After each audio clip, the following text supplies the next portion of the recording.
नहमदुहु व नस्तईनुहु व नस्तगफिरुहु व नऊज़ु बिल्लाहि मिन शुरूरि अनफुसिना व मिन सय्यिआति अमालिना मन यहदिल्लाहु फला मुदिल्ल लहु व मन यहदिल्लाहु फला हादिय लहु व नशहदु अन ला इलाहा इल्लल्लाहु वहदहु ला शरीका लहु व नशहदु अन्न सय्यदना मौलाना मुहम्मदन अब्दुहु व रसूलुहु।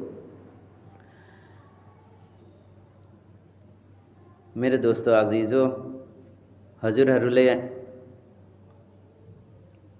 अहिले जुन खुतबा अरबीमा सुन्नुभएछ, जुन अरबीमा कुरा सुन्नुभएछ, यो कुरान और हदीसको रोशनीबाट हो हामीले लिएर यसरी पढ्ने हो कि यो कारण ईमानको लागि हो, ईमानको बयानमा हो के। ईमानको बयानमा के भने यो पहिला अल्लाह पाकको हम्दो सना, अल्लाह पाकको तारीफ और messenger of the God Muhammad सल्लल्लाहु अलैहि वसल्लम को तारीफ हैन, तारीफ अनि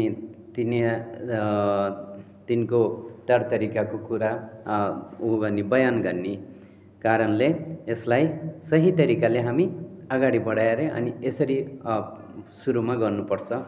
अनि त्यसपछि कुरा के आयो भने कलमा ईमानको कुरा आयो। ईमान भने के हो? सही कुरा, इस्लाम भने के हो सोध्नुहुन्छ। बहुत सारा साथीहरूले, बहुत धेरै साथीहरूले सोध्नुहुन्छ इस्लाम के हो, ईमान के हो। तपाईहरुले त राम्रोसँग बताउनुहुन्न। राम्रोसँग बताउनलाई त राम्रोसँग आउनुपर्छ सिक्नको लागि हैन। ईमान भनेको यो हो कि कसैको कुरालाई कसैको विश्वासमा, कसैको कुरालाई कसैको विश्वासमा, कोही खबरको आधारमा मान लिनु अथवा विश्वास गर्नु, त्यसलाई ईमान भन्छ।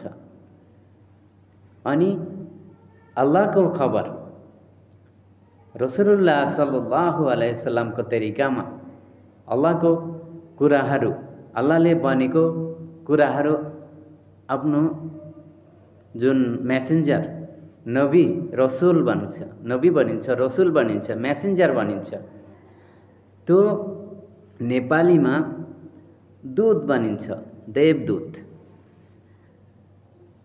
देव अल्लाहको दूत, अल्लाहको कुराहरूलाई पुर्याउने मैसेंजर।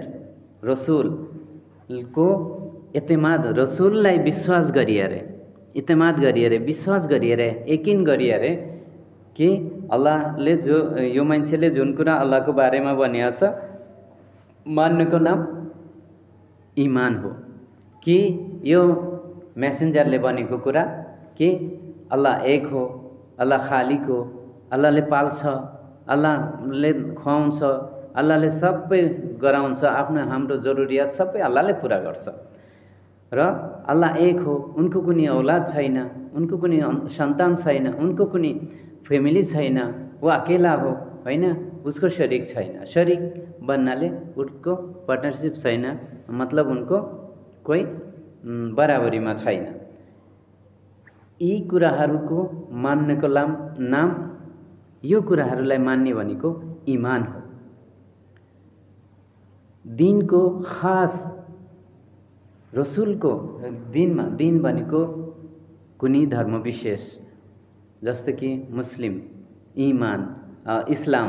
इस्लामलाई कसैले सम्झाएछ भने दिनको खास इस्लामिक खास कुराहरूलाई कसैले सम्झाएछ भने रसूलको विश्वासमाथि विश्वास गरिएर यकिन गर्ने र अमल गर्ने। अमल भनेको पूजा गर्ने, यकिन विश्वास गर्ने हैन। अनि पूजा भनेको इबादत हो कि, पूजा भन्छ नेपालीमा, तर अल्लाहले इबादत, हामी उर्दू अथवा हिन्दीमा इबादत भनिन्छ, अरबीमा पनि इबादतै हो। नाबुदु यस्तो केही छ हैन, बुदु यस्तो केही वर्डहरू छ हैन, गाह्रो छ त्यो बुझ्न। तर पूजा इबादत एउटै हो। अल्लाहको इबादत गर्नु, अल्लाह सुब्हानु ताआलाको इबादत गर्नु नै इमान हो। र इमानको लागि त्यतिकै गर्नु पनि मिल्दैन। इमानको लागि यस्तो छ कि कलमा ला इलाहा इल्लल्लाह मुहम्मदुर रसुलुल्लाह पढ्नुपर्छ। पढेपछि यो कलमाको के सही तरिका पढाइ र यो कलमालाई राम्रोसँग पढेर यसको मतलब थाहा लगाउने, यसलाई पढ्ने सजिलो के अरे तरिका सही गर्ने अरबीमा हो हैन। त्यस कारणले यसलाई सही तरिकाले पढ्ने, सही अल्फाजले प्रोनाउन्सिएसन सही गरिएर पढ्ने अनि यसको मतलब माने पता लगाएर उसको तरिकाले जीवनयापन गर्न इस्लाम हो, दीन इस्लाम हो। हराम हलाल, हराम र हलाल हुन्छ हैन, त्यसलाई पहिचान गर्न सक्नुपर्छ, त्यसलाई चिन्न सक्नुपर्छ। हामीले त्यसलाई चिनिसकेर हामीले उ गर्ने हो हैन, अमल गर्ने अथवा दुनियावी जिन्दगीमा हराम हलाल सबै हुन्छ। त्यसकारणले यो दुईटा हुन्छ, यो दुईटालाई पहिचान गर्न सक्ने हामीले इल्म हासिल गर्नुपर्छ। इल्म हासिल गरेपछि हामीलाई इबादत गर्ने सजिलो हुन्छ। नमाज पढ्ने खास इबादत हो। इस्लाममा आइसकेपछि सबभन्दा पहिला इबादत नमाज हो। त्यसपछि हुन्छ हज छ इबादत, हज गर्नु छ, जकात दिनु छ, अनि रोजा राख्नु छ, व्रत बस्ने। जकात भनेको तपाईले कमाएको त्यसको 2.5% हैन अल्लाहको रास्तामा दान गर्नु हो। हज गर्नु थाहा छँदैछ, मक्का जानु हैन। यी 5 अर्कान हो, कलमा, नमाज, रोजा, हज, जकात। यी 5 अर्कान हो इस्लामको, 5वटा स्तम्भ, यो नियमहरू हो 5वटा। यो 5वटा मान्नुपर्छ। मानेपछि तपाईँ मुस्लिम हुन्छ। र शर्त छ हराम र हलालबाट बच्नु सक्नुपर्छ। सबभन्दा ठुलो कुरा हराम र हलाल पहिचान्नुपर्छ, त्यसलाई चिन्नु पर्यो। हामीले चिनेपछि मात्रै हामी अमल गर्न सक्छौँ। सबभन्दा खास कुरा अल्लाह रब्बुल इज्जत कुरानमा भन्नुभएको छ। कुरान सुन्नुभएको छ नि, किताब कुरान हैन। कुरानमा अल्लाह पाकले भन्नुभएको छ तिमीहरू हलाल र हरामबाट बच, त्यसको पहिचान गर, त्यसको इल्म गरिएर खाऊ र बस चल। कसैलाई धोका नदेऊ, कसैको बेहक कतल नगर, झुट नबोल हैन, कसैलाई धोका नदेऊ, रिश्वतखोरी नगर, जुवा सट्टाबाजी नगर्ने हैन, शराब नपिउने। यो सबै अल्लाह रब्बुल इज्जतले हुकुम दिनुभएको छ कि सही रास्ता, सही राह, राम्रो बाटोमा हिँड्ने हो भने तिमीहरू कामयाब हुन्छौ, सधैँको लागि कामयाब हुन्छ। Death after beginning of life, मरेपछिको जुन जिन्दगी सुरु हुन्छ, मरेपछि जिन्दगी सुरु हुन्छ भन्ने खोजेको अल्लाह रब्बुल इज्जतले, अल्लाह सुब्हानु ताआलाले भन्नुभएको छ कि मरेपछि सधैँको लागि जिन्दगी हुन्छ। यो बडी जस्तो छ त्यस्तै बडी हुन्छ, सेम। त्यसो भए यो 5 फुट 3 इन्ची, 4 इन्ची, 10 इन्ची या 6 फिटको बडीको लागि हामी यति मेहनत गर्छु, यति उ गर्छु भने अल्लाह रब्बुल इज्जतले भन्दै हुनुहुन्छ कि म 60 हात लामो तिमीहरूलाई बनाउँछु हैन, 120 फिट अग्लो बनाउँछ रे, अनि 60 फिट चौडा बनाउँछ रे। मान्छेलाई कत्रो ठुलो हुन्छ, त्यसको जरुरियात, त्यसको आवश्यकता कस्तो हुन्छ। मरेपछिको जिन्दगी हो, त्यसमाथि यकिन गर्ने र हमेशा सधैँको जिन्दगीको लागि तयारी गर्नको लागि अल्लाह रब्बुल इज्जतले हामीलाई यो दिन दिएको हो, इमान दिएको हो, कलमा दिएको हो।